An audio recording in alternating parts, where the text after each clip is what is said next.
Hello everyone, myself Ram Vilas Singh and I am mechanical engineer and currently working as a lecturer in mechanical engineering department in Government Polytechnic College Chittorgarh.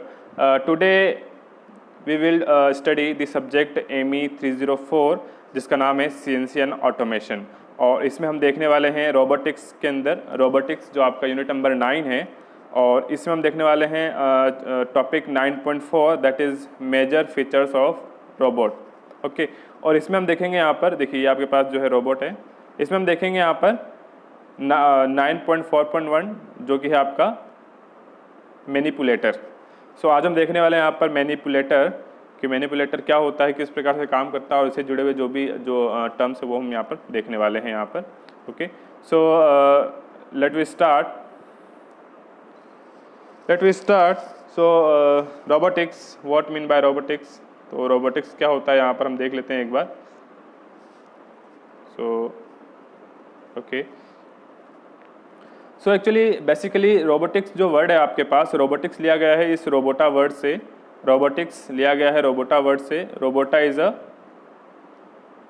का मतलब होता है यहाँ पर forced labour, यानी कि वह labour जिससे आप जो है काम जो है करा सकते हैं फोर्स के द्वारा। ओके सो फोर्स लेबर को रोबोटा कहा जाता है और रोबोटा से जो है रोबोटिक्स वर्ड लिया गया है। Okay so what is robot, if we see, अगर हम देखें यहाँ पर रोबोट को तो it is a mechanical device that perform human task either automatically or by remote control. तो रोबोट एक ऐसा मैकेनिकल डिवाइस है जो क्या करता है, जो ह्यूमन के टास्क परफॉर्म करता है, या तो वो ऑटोमेटिक करेगा या तो हम रिमोट कंट्रोल से रोबोट के थ्रू ये जो ह्यूमन टास्क हम यहाँ पर कराते हैं। बेसिकली हम क्या करते हैं यहाँ पर, हम ह्यूमन बीइंग के जो 3H हैं उसको हम यहाँ पर कॉपी करने की कोशिश करते हैं, कॉपी करते हैं रोबोट के अंदर। पहला जो H है वो आपके पास हैंड है, यानी कि हाथ, जो एक्चुअली कोई भी ह्यूमन बीइंग काम कैसे करता है, हाथों से काम करता है। नेक्स्ट है head, head is the brain that is the controlling. Head से क्या होता है, ह्यूमन की बॉडी का कंट्रोलिंग होता है, तो हेड हो गया यहाँ पर। और हार्ट मतलब एनर्जी पंप करना, एनर्जी को सप्लाई करना। तो यहाँ पर ह्यूमन बीइंग के जो 3H हैं, हैंड, हेड एंड हार्ट, इन तीनों ही जो चीज़ों को हम क्या करते हैं रोबोट के अंदर कॉपी करने की यहाँ पर हम कोशिश करते हैं। ओके तो यहाँ पर एक जो है डायग्राम हम देख लेते हैं यहाँ पर। ओके तो ये आपके पास जो है टिपिकल डायग्राम बताया गया आपको कि ये जो ह्यूमन का हैंड है यहाँ पर। Okay this is the hand of human और इसको हम कंपेयर करते हैं इस रोबोट से, जो आपके पास रोबोटिक आर्म है। We compare this hand of human from this robotic arm. तो आप यहाँ पर देखते हैं comparison between human and robotic arm. तो यहाँ पर देखिए, यहाँ पर आपके पास this one is the shoulder. Okay उसके बाद जो यहाँ पर लिंक लगा हुआ है, this link is called upper arm. Okay and this link is called the forearm. Okay और फोर आर्म के आगे जो ये जो लिंक लगा हुआ है दैट इज द रिस्ट, और रिस्ट से जुड़ा हुआ है उसको हम बोलते हैं यहाँ पर हैंड हो गया, फिंगर्स हो गए। तो अल्टीमेटली यहाँ पर जो फिंगर्स हैं, तो फिंगर्स की जगह हम यहाँ पे लगाते हैं एंड इफेक्टर, जो है रिक्वायर्ड टास्क यहाँ पर कंप्लीट करता है। और यहाँ पर जो अपर आर्म और फोर आर्म के बीच में जॉइंट होता है उसको बोलते हैं हम एल्बो यहाँ पर। तो ये कुछ एनालॉजी है जो हमें यहाँ पर ध्यान रखनी है for a robotic arm. Okay there is a simple analogy. Okay next is what are the definition of robots. अगर हम रोबोट की डेफिनेशंस की बात करें तो ISO ने क्या कहा था देख लेते हैं यहाँ पर। For ISO it is a reprogrammable multi functional and automatically controlled manipulator, जिसको हम 3 से ज़्यादा एक्सिस में प्रोग्राम कर सकते हैं, विच कैन बी फिक्स्ड और mobile for use in industry automation application.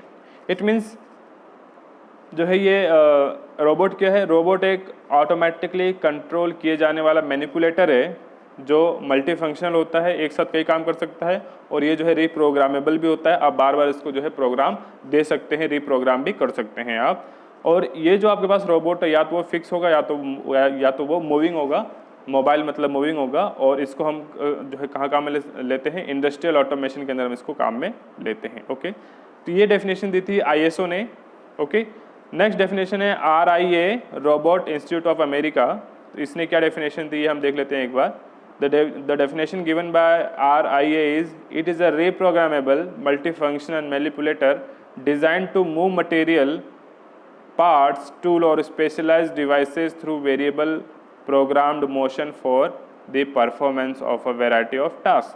It means ये जो आपके पास रोबोट होता है वो क्या है, रिप्रोग्रामेबल मल्टी फंक्शन मैनिपुलेटर होता है जो क्या करता है, मटेरियल को मूव करता है, पार्ट को मूव करता है, टूल को मूव करता है और कुछ स्पेशलाइज्ड डिवाइस होता है उसमें ये जो है हम काम में लेते हैं। Okay, through variable program motion, अलग अलग मोशन के थ्रू हम यहाँ पर जो है इसको जो है परफॉर्मेंस यहाँ पर जो इससे लेते हैं, रोबोट का हम जो काम में लेते हैं। So the major feature is it is reprogrammable and multifunctional, so that is the main feature. Okay, so अगर हम यहाँ पे देखें तो in robotics we use fundamental of physics, mathematics, mechanical, electronics, electrical, means यहाँ पर robotics कोई एक किसी ब्रांच का वर्क नहीं है, यहाँ पर जो कुछ सब्जेक्ट हैं जिसका कॉम्बिनेशन यहाँ पर जिसे कॉम्बिनेशन से आज जो है रोबोटिक्स को जो है विकसित किया गया है। तो फंडामेंटल फिजिक्स के fundamental, mathematics, mechanical, electronic, electrical, computer science and others, इन सब के जो है फंडामेंटल यहाँ पर काम आते हैं रोबोटिक्स के अंदर। Robot is an example of flexible automation. Yes, यहाँ पे ध्यान क्या देना आपको कि ऑटोमेशन यहाँ पे जो है 3 प्रकार के होते हैं, fixed automation, programmable automation and flexible automation.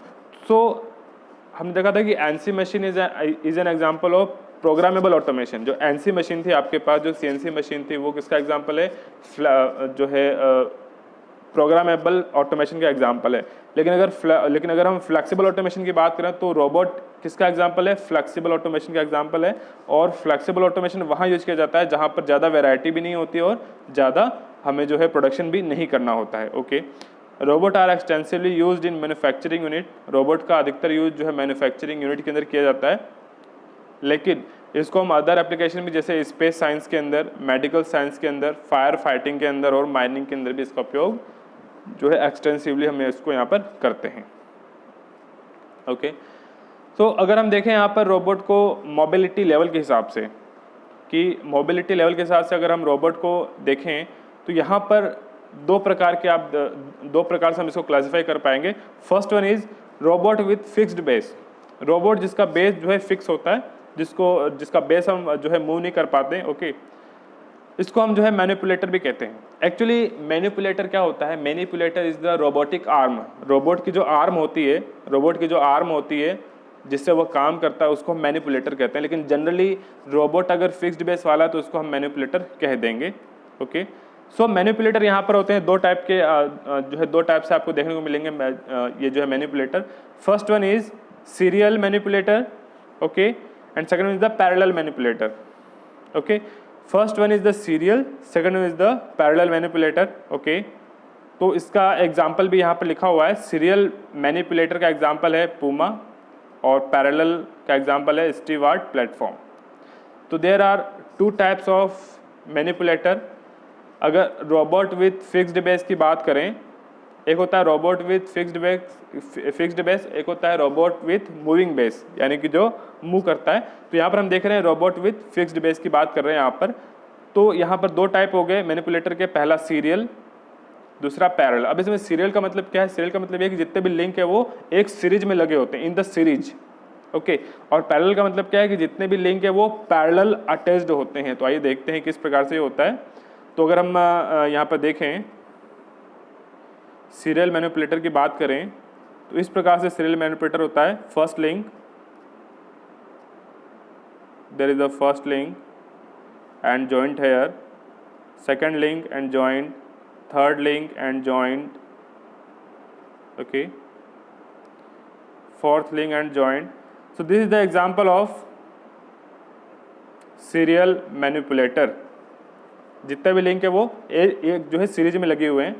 अगर हम पैरेलल की बात करें तो in case of the parallel, like one component is here, one link is here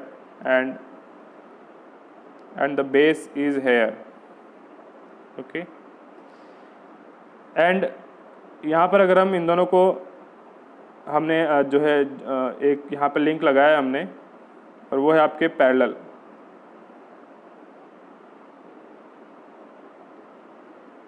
ये जो आपको 3 लिंक दिख रहे हैं आपको, first one, second one and third one, this 3 are in the parallel. तो ये एग्जांपल हो गया आपके पास पैरेलल मैनिपुलेटर का एग्जांपल हो गया। Okay, so manipulator mainly 2 types के होंगे। पहला सीरियल होगा जिसमें लिंक सारे सीरीज में लगे होंगे, 1 बाय 1 लगे होंगे, सीरीज में लगे होंगे। दूसरा एग्जांपल हो गया वो हो गया पैरेलल। पैरेलल जो टाइप हो गया, पैरेलल का एग्जांपल है स्टीव आर्ट प्लेटफॉर्म, और ये आपके पास इस तरीके से जो लिंक है वो पैरेलल लगे हुए हैं, सीरीज में नहीं लगे हैं, पैरेलल लगे होते हैं यहाँ पर। ओके, तो what are the main difference between them, कि जो सीरीज है आपके पास, जो सीरियल मैनिपुलेटर है, इसकी लोड कैरिंग कैपेसिटी कम होगी, but in the case of parallel, लेकिन इस पैरेलल मैनिपुलेटर के लिए जो लोड कैरिंग कैपेसिटी होगी वो बहुत ही ज़्यादा होती है। ओके, तो ये जो है मेनली डिफरेंस है यहाँ पर। ओके, सो अब हम देखने वाले हैं रोबोट विथ मूविंग बेस। तो पहले हमने देखा रोबोट विथ, तो पहले हमने देखा यहाँ पर रोबोट विथ फिक्स्ड बेस, और अब हम देखने वाले हैं यहाँ पर robot with moving base. Okay, so yes, तो यहाँ पर हम देखें अगर तो मैंने जो 3 टाइप के होते हैं रोबोट विथ मूविंग बेस के हिसाब से। First one wheeled robot, second one tracked robot, and third one is the multi legged robot. Okay, so wheel robot जिसमें जो है व्हील बने होते हैं, और ये वहाँ सुटेबल होता है जहाँ पर पाथ बिल्कुल स्मूथ होता है, यानी कि जहाँ पर पाथ बिल्कुल स्मूथ है तो उस केस में हम जो है व्हील रोबोट का यूज़ करते हैं। और आपने देखा होगा कि चंद्रयान 2 के अंदर जो हमारा रोवर था, हालांकि चंद्रयान 2 इज़ नॉट 100% सक्सेसफुल, तो यहाँ पर आपने देखा था कि यहाँ पर एक रोवर था जिसका नाम था प्रज्ञान। तो Pragyan actually robot with moving base. Pragyan क्या था? रोबोट था मूविंग बेस वाला, है ना। तो यहाँ पर ये मूव कर पा रहा था। ओके, नेक्स्ट है multi legged robot. Multi legged वहाँ काम आते हैं जहाँ पर जो पाथ होता है वो बिल्कुल स्मूथ नहीं होता है, स्टेड होता है, यानी कि स्टेप्ड पाथ हो, जैसे कि सीढ़ियाँ हो गई, जैसे अगर किसी जो है सीढ़ियों पे चलना है तो उस केस में हम मल्टी लेग्ड रोबोट का उपयोग करते हैं। और tracked robot is in between this two, wheeled robot और मल्टी लेग्ड रोबोट के जो बीच का रास्ता है वो क्या है? ट्रैक्ड रोबोट है, जहाँ पर रास्ता ना ही ज़्यादा स्मूथ होता है, ट्रैक नहीं स्मूथ होता है, ना ही स्टेप्ड होता है। तो उस केस में हम जो है एक ट्रैक बना करके और जो है रोबोट को हम जो है ट्रैक्ड रोबोट यहाँ पर काम में लेते हैं। ओके, नाउ अब हम बात कर लेते हैं रोबोटिक सिस्टम की, कि रोबोटिक सिस्टम होता क्या है, रोबोट के अंदर जो किस प्रकार से सिस्टम होते हैं। सो this is the robotic system. Okay, ये पूरा जो है रोबोटिक सिस्टम आपको दिख रहा है। यहाँ पर आप देख पा रहे हैं controller, this is the controller, this is the drive unit, controller drive unit, and ये आपके पास जो है मैनिपुलेटर है। एक्चुअली रोबोटिक सिस्टम के अंदर जो रोबोटिक आर्म होगी, robotic arm is called manipulator with the fixed base. Okay, अब इसके अगर हम कंपोनेंट की बात करें तो देखिए यहाँ पर एक्चुअली ये जो है कंट्रोलर है जो रोबोट को कंट्रोल करेगा। नेक्स्ट ड्राइव यूनिट जो रोबोट को पावर देगा ना, रोबोट को मूव कराएगा, यानी कि रोबोट के आर्म को मूव कराएगा, वो यहाँ से हमें पावर मिलती है, ड्राइव यूनिट से पावर मिलती है। और आपके पास जो मैनिपुलेटर है, इस मैनिपुलेटर में यहाँ पर जो है एंड इफेक्टर लगा होता है। ओके, एंड इफेक्टर में या तो ग्रिपर हो सकता है, जैसे मान लीजिए रोबोट होते हैं जो किसी पार्ट को एक प्लेस से उठा करके दूसरे प्लेस पर रखते हैं। अगर ये आपको ये करना है तो यहाँ पर जो ग्रिपर लगा होगा इस पोजीशन पे, हालांकि यहाँ पर जो ग्रिपर लगा हुआ नहीं, ग्रिपर लगा हुआ आपको जो है नहीं दिखाया गया है। और या तो यहाँ पर जो क्या हो सकता है, टूल हो सकता है, अगर जैसे वेल्डिंग रोबोट है तो वेल्डिंग का टूल लगा होगा, तो इस प्रकार से जो है कोई भी टूल यहाँ पर लगे होते हैं। ओके, अगर हम देखें द वेरियस पार्ट्स, तो पहला पार्ट हो गया आपके पास controller. Okay, second is the base, ये आपको जो है बेस दिख रहा है यहाँ पर। Third one link and joints, यहाँ पर जो है लिंक आपको दिख रहे हैं, first link, second link, third link. Okay, so in robotic arm यहाँ पर एक से ज़्यादा लिंक होते हैं। ओके, लिंक एंड जॉइंट, जहाँ पर 2 लिंक जुड़ेंगे वहाँ पर क्या बनेगा? जॉइंट बनेगा। तो पहला जॉइंट ये रहा आपके पास, दूसरा जॉइंट ये रहा, तीसरा जॉइंट ये रहा। तो यहाँ पर जो कई प्रकार से जॉइंट होते हैं। And effector and gripper, number 4 is the end effector and gripper. तो ये जो है यहाँ पर जो दिखाया नहीं गया है वो एंड इफेक्टर या फिर ग्रिपर होता है, कि अगर आपको टूल चाहिए तो टूल आप अटैच कर देंगे यहाँ पर। अगर आपको पिक एंड प्लेस ऑपरेशन करना है तो आप क्या करेंगे, यहाँ पर आप जो है जो है ग्रिपर लगा देंगे। ओके, और आपके पास है रिस्ट। रिस्ट क्या होती है कि इस एंड इफेक्टर और इस रोबोटिक आर्म के एंड से जुड़ा हुआ होता है जो अटैचमेंट होता है, this is the wrist. Okay, dry unit जिसको हम एक्चुएटर भी बोलते हैं, this is the dry unit. ये किसको ड्राइव करता है? ये इस मैनिपुलेटर को ड्राइव करता है। मैनिपुलेटर में जितने भी जॉइंट्स के ऊपर जो मोटर लगी हुई है उसको ये ड्राइव करने का काम करता है, जिसको हम एक्चुएटर भी कहते हैं। And seventh one is the sensor. Sensors means to detect the environment, कि इन्वायरमेंट को जो है डिटेक्ट करने के लिए यहाँ पे जो है सेंसर्स लगे होते हैं। ओके, तो और हम आगे देख लेते हैं। और ये जो है कुछ डायग्राम बताया गया आपको कि आपके पास जो है रोबोट, ये जो है रोबोट है manipulator, this is the manipulator. Okay, and this is power unit, this is controller and this is computer facility. So with the help of computer हम क्या करेंगे, हम जो है प्रोग्राम बनाएंगे। एक्चुअली इस रोबोट को कंट्रोल करने का तरीका क्या है? Through the program. तो प्रोग्राम हम बनाते हैं कंप्यूटर के अंदर, और कंप्यूटर से हम क्या करते हैं, कंट्रोलर को जो है प्रोग्राम भेजते हैं। And then controller according to the program किसको कंट्रोल करता है? इस रोबोट को कंट्रोल करता है। और रोबोट को पावर कहाँ से मिलती है? वो मिलती है पावर यूनिट से। ओके, तो ये हमें यहाँ पर ध्यान रखना है। ओके, ये जो है एग्जांपल दिया गया है इंडस्ट्रियल रोबोट का, कि यहाँ पर आपके पास ये रोबोट दिख रहा है आपको, robot working on the conveyor. Conveyor पे रोबोट आपका काम कर रहा है। Okay, and this is camera. Camera actually sensors, camera क्या यहाँ पर सेंसर है। ओके, ये जो क्या करता है, ये सेंस करके और फीडबैक देता है किसको? इस कंट्रोलर को देता है, जिससे जो है वर्क का ऑप्टिमाइजेशन यहाँ पर हो जाता है। ओके, यहाँ पे जो है फोटो सेंसर लगे हुए हैं। Okay, so there are some sensors, this is the robot. ये आपके पास जो रोबोट कंट्रोलर है, या आपके पास जो है कंप्यूटर का मॉनिटर हो गया, और ये जो यहाँ पर इस प्रकार से इस कन्वेयर पे यहाँ पर रोबोट आपका वर्क कर रहा है। ओके, तो हम यहाँ पर क्या करते हैं, हम यहाँ पर जो है जितने भी पार्ट हैं उसको हम जो है डिस्क्रिप्शन देख लेते हैं यहाँ पर। तो उससे पहले यहाँ पर अगर हम कुछ देखें, so there are in the robot के अंदर यहाँ पर कुछ मेन पार्ट होते हैं और कुछ एसेसरीज होती हैं। तो यहाँ हम देखें तो मेन पार्ट क्या है रोबोट का? रोबोट का मेन पार्ट है यहाँ पर this base and link and joint are the main part. Means ये manipulator, this manipulator end effector is the main part. Okay, और इसके जो है इसको कार्य में सहायता करने के लिए जो हम यूनिट लगा रहे हैं, जैसे कि कंट्रोलर, ड्राई यूनिट, सेंसर्स, वो क्या हो गए? ये सब एसेसरीज के अंदर आते हैं। तो हमें क्या ध्यान रखना है कि रोबोट के अंदर जो मेन पार्ट होता है वो क्या होता है? मैनिपुलेटर होता है और एंड इफेक्टर होता है। और जो इसकी सहायता के लिए जो इक्विपमेंट लगे होते हैं वो होते हैं कंट्रोलर, ड्राई यूनिट, सेंसर्स। तो ये क्या हो गई? ये सब एसेसरीज में आते हैं यहाँ पर। तो हमें यहाँ पर ये ध्यान रखना है। तो हम यहाँ पर क्या करते हैं, हम जो है शॉर्ट जो है डिस्क्रिप्शन देख लेते हैं वेरियस पार्ट का। तो फर्स्ट हम देखते हैं मैनिपुलेटर कि what is manipulator actually. So it is a robot manipulative arm. Manipulator क्या है? रोबोट की आर्म होती है।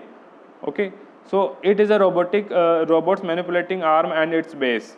Tooling such as end effector, tool changer and gripper are attached to the wrist tooling interface। यहाँ पर क्या होता है? मैनिपुलेटर का जो एंड होता है उसके साथ हम किसको अटैच करते हैं? एंड इफेक्टर को अटैच करते हैं। अब एंड इफेक्टर आपको कोई टूल भी हो सकता है और ग्रिपर भी हो सकता है। ठीक है, टूल मतलब अगर आपको जो है ड्रिलिंग का टूल लगाना तो ड्रिलिंग का लगा दीजिए। अगर आप जो है वेल्डिंग करवाना चाहते हैं उस रोबोट से तो आप क्या करेंगे? वेल्डिंग का जो है टूल है वो आप जो है उसके साथ अटैच कर दीजिए। अगर आप जो है पीक एंड प्लेस ऑपरेशन करना चाहते हैं कि रोबोट है ना एक स्थान से जो ऑब्जेक्ट को उठाएगा और दूसरे स्थान पर रखेगा, अगर आप ऐसा करना चाहते हैं तो आप क्या करेंगे? ग्रिपर अटैच करेंगे। ओके, तो ये कुछ यहाँ पर इस प्रकार से हम यहाँ पर करते हैं इसको। और हम देखें यहाँ पर तो it consist of a fabricated structure frame with provision for supporting mechanical linkage and joint, guides, actuators, control valve, limiting devices and sensors. The physical dimension, design and loading capability of robot depend upon the application requirement. तो ये जो आपके पास जो manipulator है, manipulator actually अ fabricated structure होता है जो किसको सपोर्ट करता है? मैकेनिकल लिंकेज तो होता ही है और लिंक और जॉइंट को सपोर्ट करता है। एक्चुएटर होते हैं इसके अंदर, यानी कि जो ड्राइव्स होते हैं, कंट्रोल वाल्व्स होते हैं, लिमिटिंग डिवाइसेस होती है, और सेंसर्स भी किस पे लगे होते हैं, इस मैनिपुलेटर पे ही लगे होते हैं। इस मैनिपुलेटर की जो डायमेंशन है, dimension, design and loading capacity किस पे डिपेंड करेगी, वो डिपेंड करेगी कि एप्लीकेशन की रिक्वायरमेंट क्या है। ओके, नेक्स्ट हम देखेंगे ड्राइव यूनिट्स, जिसको हम एक्चुएटर्स भी कहेंगे। ड्राइव यूनिट्स को हम एक्चुएटर भी कहते हैं। Okay, the drive system supplies the power which enable robot to move, यानी कि रोबोट को मूव कराने के लिए, रोबोटिक आर्म को मूव कराने के लिए यहाँ पर हमें क्या करना है, यहाँ पर हमें जो है यहाँ पर पावर देनी है। तो पावर कौन देता है, पावर देता है आपके पास ड्राइव यूनिट, पावर देती है आपके पास यहाँ पर। एंड अगर हम देखें ड्राइव्स फॉर रोबोट में भी हाइड्रोलिक, यहाँ पर जो ड्राइव होती हैं वो हाइड्रोलिक होती हैं, न्यूमेटिक होती है और इलेक्ट्रिकल होती है। हाइड्रोलिक मीन्स जिसमें जो है फ्लूइड के प्रेशर से काम में लिया जाता है, न्यूमेटिक जिसमें जो है कंप्रेस्ड एयर काम में ली जाती है, और इलेक्ट्रिकल जिसमें कि इलेक्ट्रिकल एनर्जी का जो उपयोग किया जाता है यहाँ पर। ओके, तो हाइड्रोलिक हो गया, न्यूमेटिक हो गया और इलेक्ट्रिकल हो गया ड्राइव यूनिट्स के अंदर। तो hydraulic drives have been used for heavier lift system, जहाँ पर हेवी लिफ्ट सिस्टम आपको काम में लेना है, यानी कि भारी जो है वजन उठाना है, तो उस केस में आप जो है हाइड्रोलिक ड्राइव का उपयोग करेंगे। Pneumatic drives have been used for high speed non servo robot and are often used for powering tools such as gripper. तो देखिए निमेटिक ड्राइव्स का उपयोग हम वहाँ करते हैं जहाँ पर हमें हाई स्पीड वर्क करना है, हाई स्पीड से वर्क करना है, और जहाँ पर ग्रिपर जो है काम में लिया गया है। ठीक है, तो वहाँ पर मेनली हम इसका उपयोग करते हैं। Electrical drives use system can provide both lift and precision depending on motor and servo system selection and design. Electrical drives का वहाँ यूज किया जाता है जहाँ पर लिफ्ट की भी आवश्यकता होती है और प्रिसीजन की भी आवश्यकता होती है। प्रिसीजन की आवश्यकता होती है वहाँ पर हम यूज करते हैं, और इसका जो प्रेसिजन है वो किस पर डिपेंड करता है, मोटर पे डिपेंड करता है। एसी और डीसी पावर मोटर में B use depending on the system design and application. तो यहाँ पर एसी और डीसी मोटर दोनों प्रकार की मोटर उपयोग में जो है ली जा सकती है, और ये डिपेंड करता है सिस्टम के डिज़ाइन एंड एप्लीकेशन के अंदर। Okay, control system, what is control system? Actually it is the brain of robot. Control system क्या है? Control system it is a brain of robot. Robot का ब्रेन होता है और ये रोबोट को कंट्रोल करता है। ठीक है, controller is a communication and information processing device that initiate, terminates and coordinate the motion and sequence of robot. Actually controller वह डिवाइस है जो क्या करता है, कम्युनिकेशन करता है और इंफॉर्मेशन प्रोसेसिंग करता है। किसके लिए? रोबोट के लिए। रोबोट को कंट्रोल करता है, रोबोट के जो है मूवमेंट को यहाँ पर ये कंट्रोल करता है। Most industrial robots incorporate computer और microprocessor based controller. Okay, अब तो क्या है कि कंप्यूटर बेस्ड जो है कंट्रोलर का ही उपयोग जो किया जाता है। And this perform computational functions and interface with sensors, gripper, tooling and other peripheral equipment. और ये जो कंट्रोलर उसके साथ जो है इंटरफेस करता है, सेंसर के साथ इंटरफेस करता है, ग्रिपर के साथ करता है, टूलिंग के साथ करता है, और कुछ पेरिफेरल इक्विपमेंट के साथ ही इंटरफेस करता है। कंट्रोलर प्रोग्रामिंग में बी डन ऑनलाइन और फ्रॉम ऑफलाइन कंट्रोल स्टेशन। देखिए कंट्रोलर के अंदर जो हम प्रोग्रामिंग करते हैं, यानी कंट्रोलर से जब हम कमांड देते हैं रोबोट को, तो हम कैसे देते हैं? या तो हम ऑनलाइन देते हैं, ऑनलाइन, या तो ऑफलाइन देते हैं। ऑफलाइन हम कैसे देते हैं? ऑफलाइन देते हैं हम रिमोट कंट्रोल द्वारा, तो उसको हम ऑफलाइन कहेंगे। और अगर हम प्रोग्राम बना के देते हैं तो उसको हम ऑनलाइन कहेंगे। ओके, नेक्स्ट है टूलिंग और एंड इफेक्ट। अब ये क्या चीज़ें देख लेते हैं यहाँ पर। Tooling is manipulated by robot to perform functions required for application. यानी कि जैसे आपको रिक्वायरमेंट है, जैसे आपको जो है वेल्डिंग के लिए रोबोट बनाना है, या फिर किसी माइनिंग वर्क के लिए रोबोट बनाना है, या फिर जो है फायर फाइटिंग के लिए आपको रोबोट बनाना है। ठीक है, या तो आपको जो है पिक एंड प्लेस के लिए बनाना है कि रोबोट जो है कन्वेयर से प्रोडक्ट को उठाए और दूसरे पोजीशन पे उसको रख दे। अगर आपको सिंपल एप्लीकेशन पे डिपेंड करेगा कि इसमें जो टूलिंग या फिर एंड इफेक्टर होगा वो किस प्रकार से आपको यहाँ पर अटैच करने हैं।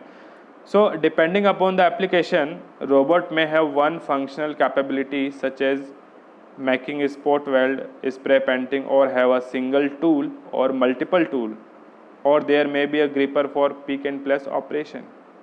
तो ये डिपेंड करेगा एप्लीकेशन पे कि आपको क्या, आपकी जो कैसी रिक्वायरमेंट है। तो यहाँ पर जैसे स्पॉट वेल्ड बना सकता है रोबोट, है ना। स्प्रे पेंटिंग करनी है तो स्प्रे पेंटिंग का जो टूल होगा वो यहाँ पर एंड इफेक्टर की जगह आप लगाएंगे। ओके, एंड इफेक्टर कहाँ पे था, उसकी लोकेशन अगर हम देखें एंड इफेक्टर की, so where is the end effector? Yes, यहाँ पर आप लगाएंगे, ये जो आपको एंड इफेक्टर का जो दिख रहा है आपको, एक्चुअली आप यहाँ पर अटैच कर देंगे। जैसे आपको अटैच करना है पिक एंड प्लेस के लिए, तो ये यहाँ पर जो है पिक एंड प्लेस का जो ऑब्जेक्ट है वो आप इस तरीके से अटैच कर देंगे, तो ये हो गया आपके पास ग्रिपर। ओके, तो मैं ये थोड़ा यहाँ पर ध्यान रखना है कि हो गया आपके पास ग्रिपर। क्या करेगा, ग्रिप करेगा और दूसरे स्थान पर ये जो है उसको रख देता है। तो इस प्रकार से हम जो है एंड इफेक्टर यहाँ पर अटैच करते हैं। ओके, तो and the last one is the sensor. Actually for an intelligent robot, जैसा हमने कहा कि रोबोट क्या है, फोर्स्ड लेबर होता है। रोबोट का जो वर्ड लिया गया था वो रोबोटा से लिया गया था। रोबोटा का मतलब होता है फोर्स्ड लेबर, जिससे हम फोर्स के थ्रू काम करा सकते हैं।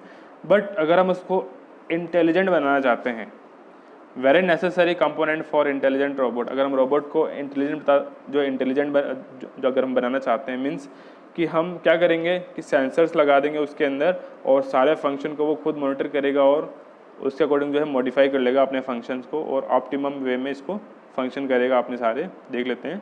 Sensors are use to collect information about internal state of robot और to communicate with outside environment. देखिए यहाँ पर दो प्रकार के रोबोट हम लगाएंगे। पहला, जो रोबोट के अंदर की जो पोजीशन है उसको मॉनिटर करेगा, वहाँ से जो है इन्फॉर्मेशन कलेक्ट करेगा। और दूसरा होगा आपके पास जो बाहर लगा होगा और वो आउटसाइड इन्वायरमेंट की इन्फॉर्मेशन कलेक्ट करेगा, यानी कि वो बाहर के इन्वायरमेंट के साथ जो है कम्युनिकेट करेगा। ओके, तो यानी कि सेंसर दो टाइप के हो गए, पहला इंटरनल, दूसरा एक्सटर्नल। ओके, जैसा कि ह्यूमन के अंदर क्या होता है, robot controller needs to be know where is the link of robot is in order to know robot configurations. तो यहाँ पर जो है प्रॉपर जो है सेंसर क्या करता है, इन्फॉर्मेशन भेजता रहता है किसको, कंट्रोलर को।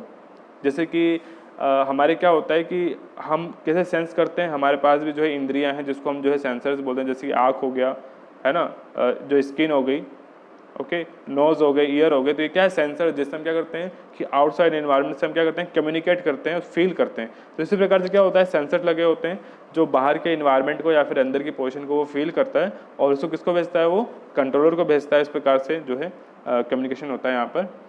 Robot controller needs to be know where. Okay, state of a human body is determined because feedback sensors in humans central nervous system embedded in their muscles tendons send information to the brain। इसमें जो है वही बताया गया कि जो human के अंदर सेंसर्स होते हैं वो बताते हैं, जो है माइंड को मैसेज भेजते हैं। उस प्रकार से माइंड को पता चलता है कि एक्चुअल जो है क्या वर्क हो रहा है, ओके, और क्या पोजीशन है बॉडी की, वो पता चलती है। The brain uses this information to determine the length of their muscles and thus the state of arm and legs. Okay, तो इस सेंसर्स के द्वारा जो इन्फॉर्मेशन मिलती है उस इन्फॉर्मेशन से हम पता लगा पाते हैं कि जो मसल्स उनकी लेंथ क्या है और उनकी पोजीशन क्या है, स्टेट क्या है। तो इसी प्रकार से रोबोट भी काम करता है। जैसे ही सेंसर के थ्रू इन्फॉर्मेशन आती है तो रोबोट को जो है पता चलता है, कंट्रोलर को पता चलता है कि मैनिपुलेटर की पोजीशन क्या है, किस पोजीशन पर है, किस एंगल पर है। ओके, अभी जो है स्टेटस क्या है वो सब इसमें जो है पता चलता है सेंसर के through. The same is true for robot sensor integrated into robot send information about each joint and link to the controller which determine the configuration of robot. यानी कि जो भी जॉइंट और लिंक है उसकी जो एक्चुअल पोजीशन है उसकी इन्फॉर्मेशन किसको सेंड करता है, सेंसर कंट्रोलर को सेंड करता है। तो कंट्रोलर अब जो है डिटरमाइन कर पाता है कि रोबोट की कॉन्फ़िगरेशन एक्चुअली है क्या। Robot are oftenly equipped with external sensory devices such as vision system, touch and tactile sensor, proximity sensor. जो है प्रॉक्सिमिटी सेंसर मतलब ये है कि कोई भी ऑब्जेक्ट अगर पास में आता है तो ये सेंसर एक्टिवेट हो जाता है और इन्फॉर्मेशन देता है कि अब जो ऑब्जेक्ट है वो पास में आ चुका है। Which enable the robot to communicate with outside world. तो ये कुछ सेंसर्स हैं जिसको हम आगे पढ़ेंगे। Vision system, touch and tactile sensor, proximity sensor, जो क्या करते हैं आउटसाइड वर्ल्ड से कॉन्टेक्ट यहाँ पर